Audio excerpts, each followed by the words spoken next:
Hello everyone, thanks for tuning in to today's second video. We're going to have a look at weather for 10 to 14 days for today's second video. Day 10 takes us to the 6th of July, and we'll be able to extend out beyond that with the extended GFS and GFS Ensembles. Maybe run around a couple of weeks. We'll have a look at the CFS B2 at the end of the video for the next 4 weeks. That gets us into the second half of July. I'll get on that for you in a moment. Just to say that the first video today was our 6 AM UK weather forecast. I'm going to be live streaming this evening. Going to do our Monday night live, and I shall be showing you some long range on that one. So I'll see you a little bit later on at 8 PM. Okay, let's start off, shall we, with central temperature. So, of course, very hot day. Yesterday means that CT has ticked up even more. We're now sitting at 17.1. which is 3 degrees above the 61 to 90 average. That's provisional to yesterday, to the 25th of June. That's probably about as high as it's going to get, and it will gradually start ticking down, I would have thought, over the final few days of the month. So in the end, I would think this is like to come in around 16.8, something like that, but will be interesting to see where we end up with CT for this June. Certainly been exceptionally warm month, and keep in mind we actually had a colder than average first week. It's actually 1 degree below average up to the end of the first week of the month. So it really has been a remarkable sort of couple of weeks, just over a couple of weeks that we've had there for weeks 2 and 3 of June 2023.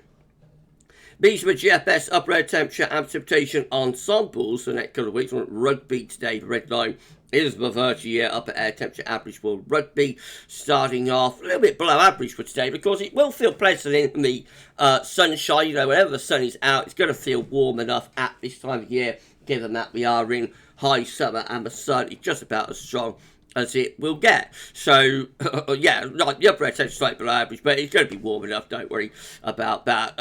Things tick up a little bit tomorrow and into Wednesday. That's associated with an area of low pressure, though. And then after that, we just hover close to a little bit below long-term averages. Again, it won't feel particularly cool when the sun is out. If it's done wet, then we'll feel a little bit cooler, of course. Into the second week of July might be the first hints of a bit of a tick up in the temperature, upper air temperature beginning to take place then, but that's a very long way out. Precipitation wise, quite a bit of dry weather to come over the next couple of days, although there will be some wet weather around the middle and second half of the week, and possibly later on through the first week of July, looking rather wet through that period as well.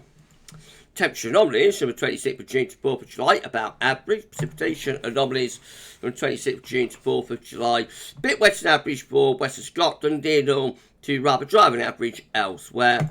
Latest Windflow Map from earthandoldskool.net shows that we have changed the wind direction today. We're bringing in a westerly wind from off the Atlantic, and that's the reason it's been significantly fresher and cooler compared to the very hot temperatures and humid feel that we had over the weekend. Again, emphasise when the sun's out, it will feel relatively warm given the time of the year and the strength of the sun. Right, we'll go through the chart data then. This is how the latest UK Met Euro run is looking for midnight on Thursday. Trough of low pressure coming into the northwest. That could bring cloud and rain southwards and eastwards across the country through the second half week. More low pressure flirting with us as we go into the weekend and into the beginning of next week. Never that far away from low pressure, particularly to northern and western areas with showers or long spells of rain. Probably not too much rain getting through to the south and southeast, but there will be a little bit of wet weather getting through there at times. UK Met again brings low pressure into the north and west as we go into the end of the week and the weekend as well. In fact, a little bit more unsettled with Icon compared to the UK Met. I think quite a deep area of low pressure pushing into northern Scotland brings a strong westerly wind and also showers, long spells of rain. Even down into the south, we'd be getting wet weather with that area of low pressure. That's how we look as we get to Monday the 3rd of July, still under an area of low, so showers and or longer spells of rain and a relatively cool northwesterly wind as well. GFS midnight run again brings the trough in from the northwest, should be middle second half of the week and into the weekend. Low pressure to the north of Scotland will keep a relatively mixed sort of weekend, gives us a relatively mixed weekend with northwesterly winds and showers and all long spells of rain. Low pressure trending deepening through to the beginning of the following week, which is Tuesday the 4th of July.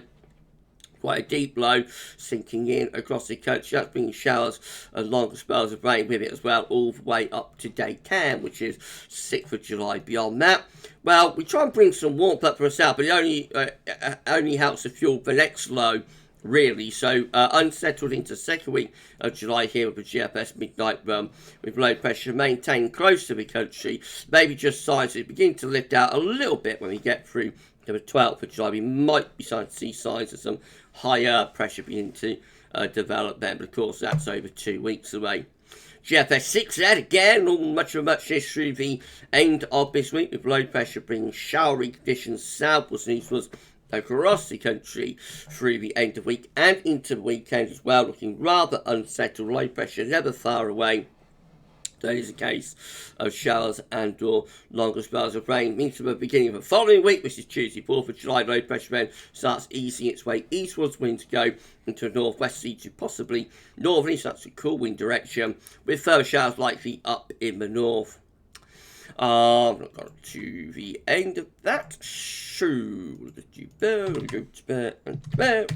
And then let's say low pressure starts coming in on Friday the 7th of July. That's particularly for more northern areas. Also a little bit warmer though, actually back down in the south.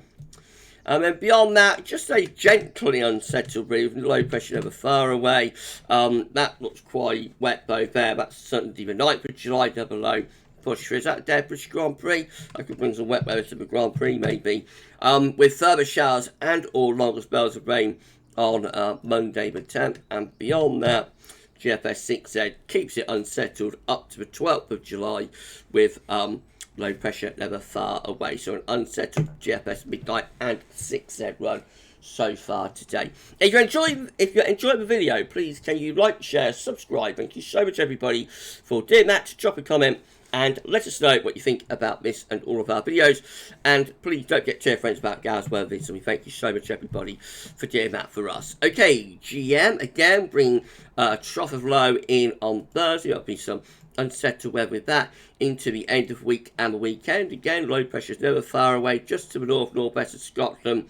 Bring showers or longer spells of rain with it, and relatively cool temps as well, all the way up towards day 10. We're never far away from low pressure, so it is a case of showers or longer spells of rain with the GEM, particularly for more northern and western areas. The south will get the driest weather with that. And then the ECM, again, all much at the end of the week and into the weekend. Quite a deep low around Iceland there on Sunday. That could bring a weather system across the country with showers and or long spells of rain. And up to day 10, actually a little bit more settled from the ECM compared to all of the other model out. I think the ECM has a bit more influence from high pressure from the Azores, particularly into the south, bringing some drier, warmer conditions between days 7, 8, 9, 10. Further north, it still does look quite unsettled though, with low pressure bringing further showery bursts up there. This is a precipitation forecast based on that ECM run from Temp.com. There will be showery bursts coming and going. Look quite wet there, actually, for the south and for the southeast towards the end of the week. And more rain coming in from the northwest at the end of the week and into the weekend as well. And further showers continuing in the north and the west in particular through to the following week. But the south and the east should get the majority of the dry weather. These are the options on the table within the ECM ensembles today for day 8. Gets us to the 3rd of July. We can't go any further than this, unfortunately, so we've not updated for days 10 and 14 and whatnot, but we do have them up to day 8. Both options look unsettled. 26 members of the ECM ensembles with low pressure right over the top of the country, showers long as well as rain, and 25 low pressure just a bit further northwest, but that also would be unsettled. Both options there into the opening days of July looking unsettled with low pressure never all that far away. CFS B2 finally, these are 500 millibar height anomalies breaking down into week periods. The first week period takes from the 26th of June to the 2nd of July. Becoming week, we'll have low pressure up to the north-northwest, high pressure to west-southwest. So the driest weather is in the south, being most showery conditions up in the north. And it is going to be cooler with winds in the Atlantic as well. Week 2 will be the 3rd to the 9th of July. with high pressure beginning to move up from the south. That brings dry weather into the south, low pressure heading over towards Scandinavia.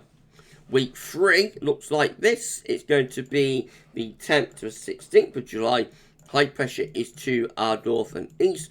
Top of low pressure to our west, southwest. That should bring wind up from the south, so that could be very warm, but might be a bit thundering. And then lastly, week 4.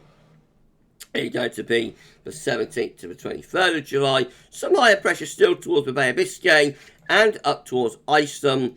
Probably some lower pressure through here. But it remains to be seen. A little bit of a mix at CFS for weekly today. We shall see. Okay, we're done. If you enjoyed the video, please can you like, share, subscribe. Thank you so much, everybody, for doing that. Drop a comment and let us know what you think about this, all of our videos. And don't forget to tell your friends about GavsWeatherVids. Thank you so much, everyone, for doing that. 20 subscribers is all we need now to get ourselves, actually a little bit under 20, I think it's like 18 or something, get ourselves to 16.4k. So if you could give us a sub, that would be amazing. Thank you so much, everybody, for doing that for GavsWeatherVids. Okay, just so it's coming up tomorrow, you have 6 AM UK weather forecast, be a European outlook as well.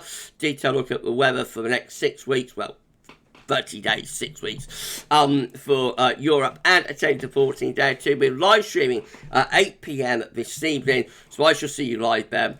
But for this one, that's all for now, and thanks for watching.